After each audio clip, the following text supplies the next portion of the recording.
जी sir, क्या बताएंगे 3 अध्यादेश को लेकर पिपली अनाज मंडी में रैली की जा रही है, क्या बताएंगे? आप जाएंगे रैली? देखिए, मैं किसानों से भी अपील करता हूँ कि 10 तारीख को ये किसान रैली होने जा रही है। इसमें सभी किसानों से मेरी हाथ जोड़ के अपील भी है और किसान आ भी रहे हैं, बड़ा जोर शोर से तैयारियां भी करके भी एक गाँव में से 4-4 5-5 ट्रालियां भर के किसानों की इस रैली में आने लग रही है। इसमें सरकार को पता लग जाए किस तरीके से किसान के ऊपर कुठाराघात करने जा रही है सरकार।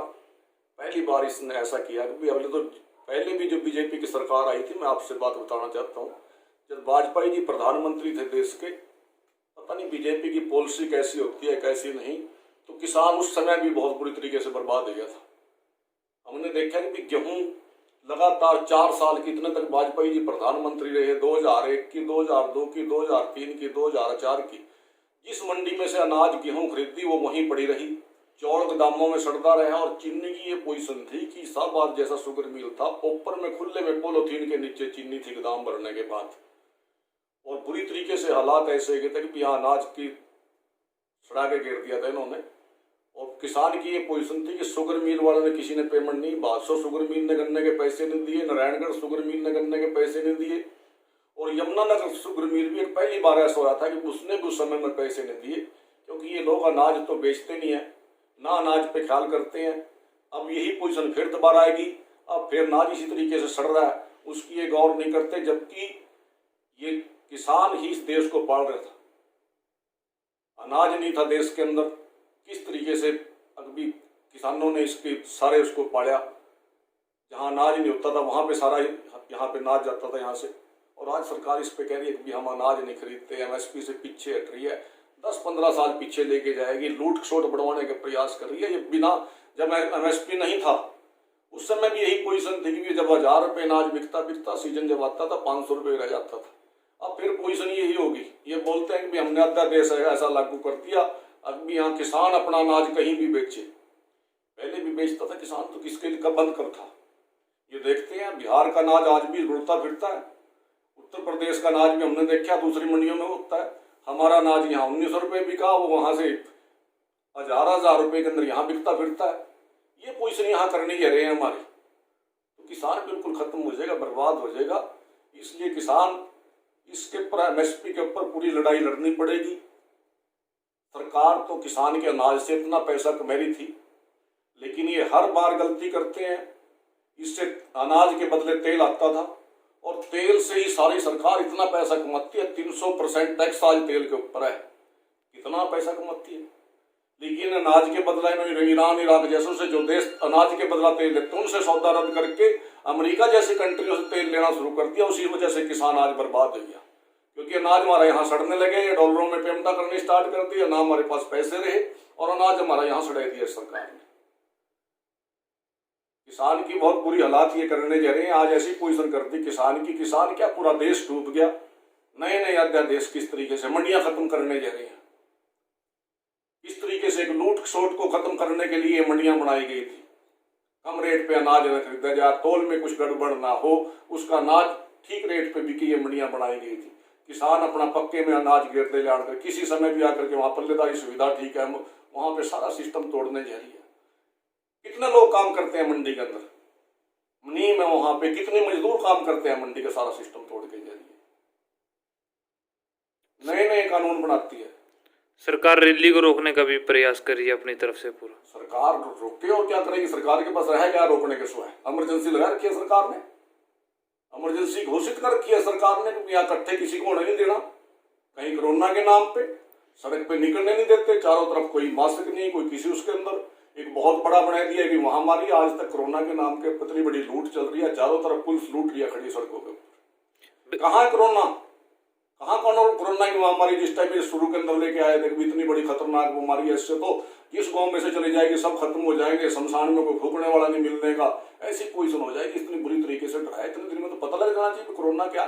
कोरोना है ही नहीं। आज ये धक्के से बिल्कुल किसी को जुकाम हो गया, खांसी हो गया, उसको उठा के दाखिल कर देते हैं, उसके बाद उसको नेगेटिव कर देते हैं। क्या सिस्टम है ये? देश को बर्बाद कर दिया, कभी लॉकडाउन के नाम पे, कभी किसने बाजार बंद कर दिया, सारी पोजीशन ऐसी कर दी। आज ये जो असर है जीडीपी कहाँ है? -24% पे जीडीपी चली गई है। और नहीं क्या पोजीशन थी देश की? अभी 5%, 6 के पास जब जा जाती थी भी ठीक हो गया, चलो 5 में आ गया, मंदा आएगा, थोड़ी 6 पे चली गई ठीक होगी, जब 7 पे चली गई तो अच्छी पोजीशन आएगी, जब 8 पे चली गई तो बहुत बढ़िया।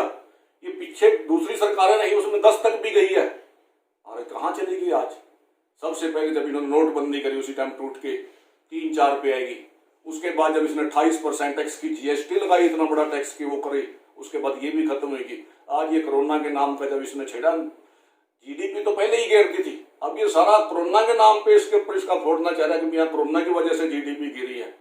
कैसे लेके आएंगे इसको 24% पे, एक के लिए, एक पॉइंट के लिए तरसते थे कि भैया एक बढ़ जाएगी तो बड़ा फर्क होगा, आज ये 24 से कैसे लेके आएंगे, देश को लेके बैठ गए हैं। बेरोजगारी में भी देश के ऊपर कितना हो गया। बेरोजगारी की बात करते हैं, बेरोजगारी की तो ऐसी पोजीशन कर दी आज, अभी पीछे एक और कर दिया था इन्होंने अध्यादेश जारी, अभी कोई नौकरी नियुक्तियां सब बंद कर जा रही हैं, सभी डिपार्टमेंटों की नियुक्तियां बंद कर रहे हैं। कहाँ जाएगा ये बच्चा। लोग पढ़ाते हैं, गरीब से गरीब आदमी अपने पेट काट करके अपने बच्चों को पढ़ाता है, और उसके बाद ये पोजीशन की नौकरी कहीं नहीं, नौकरी तो बिल्कुल ही खत्म कर दी। कितना बड़ा वादा लेकर के आए थे मोदी जी, 2 करोड़ युवाओं को हर साल नौकरी दूंगा, 2 लाख भी नहीं दी इन्होंने, अब तो बैन ही करके बैठ गए। क्या पूछ रहे हो, कहाँ जाएंगे ये बच्चे, चोरी करेंगे, डाके मारेंगे, मर्डर करेंगे, कैसे हालात पैदा हो जाएंगे देश के। कोई बिजनेस नहीं रहा, कोई व्यापार नहीं रहा, सब ठप कर दिए देश का। तो मेरी तो सबसे ज्यादा अपील है कि अपने किसान भाइयों से कि 10 तारीख को सभी किसान ज्यादा से ज्यादा इकट्ठे होकर के यहाँ पे पूरा जोर शोर से आए। कोई नहीं, सरकार से टकराव भी करना पड़ा तो वो भी हम करेंगे, लेकिन हम इससे पीछा नहीं हटेंगे। अगर इसमें हम कमजोर पड़ गए तो ये सरकार किसान को बर्बाद कर देगी, ना हमारा कोई रेट रहेगा, ना कोई हमारा अनाज को खरीदेगा, लूट खसोट मिट जाएगी। उसको खत्म करने के लिए हमने ये लड़ाई लड़नी पड़ेगी। कहाँ जाएगा, 2000 रुपये अनाज बिकने की बजाय एकदम से 1000 रुपये पे चला जाएगा, कितने पीछा रेट चले जाएंगे। फसल की पहले ही बहुत लागत बढ़ चुकी है, खाद के रेट कहाँ चले गए, मशीनरियों के रेट कहाँ चले गए, हर चीज का, तेल का रेट कहाँ चले गए। आज सारे के सारे होने के बाद कहाँ जाएगा किसान। सरकार ये कह रही है कि कुछ किसान नेता किसानों को भ्रमित करने का काम कर रहे हैं। ये तो सारे के सारे सरकार के दलाल होते हैं, किसान नहीं है वो।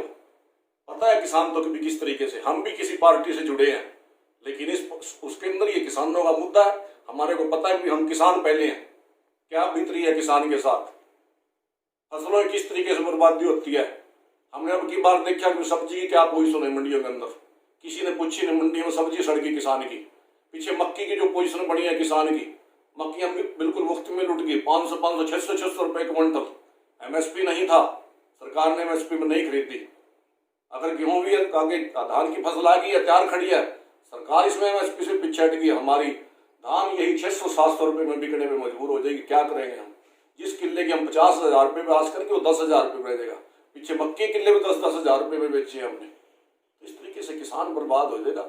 ऐसी सरकारों पे बार बार बिना बास के और ही चक्कर के अंदर वोट दे के चले जाते हैं। तो मेरी तो यही अपील है किसानों से कि बीच में अपने उसके अंदर पूरा जोर शोर से, पूरा सारे के सारे के गांव से सभी ट्रालियां भर भर के आए। किस तरीके से मोदी जी से बहुत आस थी, सभी को आज भी बहुत आस कर रहे थे कि हाँ इस देश को उठा करके ले चले, इसकी काया पलट कर देंगे। बड़े वादे सुनते थे, जब रैलियां करते थे, जब देश का प्रधानमंत्री बन जाऊंगा कि किसानों का कर्जा माफ कर देंगे, स्वामीनाथन आयोग लागू कर देंगे, 2022 तक किसान की आमदन दुगनी कर देंगे, 15-15 लाख रुपए हर नागरिक के खाते में डाल दें। कैसे कैसे बड़े बड़े वादे लेके आए थे। बड़े थी भी आ सकती, हाँ शायद ऐसा करके दिखाए दे मोदी जी, लेकिन आज कहाँ लेकर के चले। दूसरे रेट बढ़ गए, लेकिन किसान की सारी चीज के रेट कहीं नहीं, कहीं भी किसी चीज में भी कायम नहीं है। युवा बिल्कुल भटक चुके हैं, युवा बिल्कुल बेकार सड़कों पे आ चुके हैं। पढ़ा रहे हैं, कहाँ लेके जाएंगे इनको।